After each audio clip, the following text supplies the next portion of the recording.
Kufupisha mazungumzo ndugu zangu katika iman ni kwamba khilafu haifai kutokea kwenye mambo yafuatayo. Na narudia tena, nafupisha ni ukanda mrefu, lakini nakupa tu barabara ili ukisikia haya masala ujue utasimama kwenye msimamo gani. Jambo la kwanza linalotufanya sisi tuwe kitu kimoja, hatufai kukhtalifiana, ni kwenye masala ya akida, imani zetu, akida yako.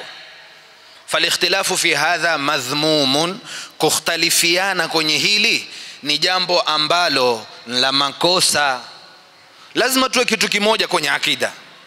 Ukienda kinyume na akida, twafaa tukupige vita. Kunu mai tayib. Kwa nini? Kwa sababu akida imethubutu kwa dalili za kitabu na sunna na ijma'i ya masahaba ya kwamba akida ni moja peke yake, hakuna akida mbili. Kukatoka fatwa ya lajna daima, kwenye fatwa yao wakisema al-aqidatul islamia walhamdulillah, watu washukuru.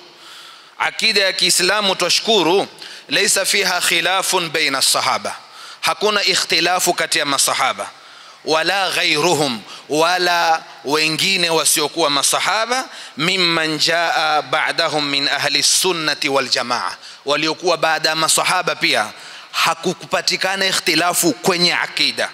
Liannahum ya'takiduna ma dalla alayhi alkitabu was sunna, wanaitakidi yaliyokuja kwenye Qur'ani na sunna. Wala yuhadithuna shay'an min indi anfusihim,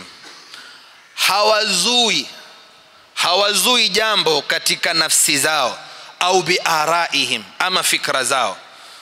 Wanasimama kwenye kitabu na sunna kimezungumza, khalasi, hii ndiyo akida yao. Ndio maana wakawa kitu kimoja, wakiafikiana na Mungu aliposema wa'tasimu bihablillahi jami'an. Tumesema bihablillahi ni Qur'ani. Qur'ani ikizungumza khalas, Qur'ani imesema. Sunna ikizungumza khalas, sunna imezungumza. Hakuna fikra, mimi nina rai yangu, wala mimi nina jambo langu. Hili ni la kwanza ndugu yangu. Katika masala ya akida haifai mtu kukhtalifiana ndugu zangu.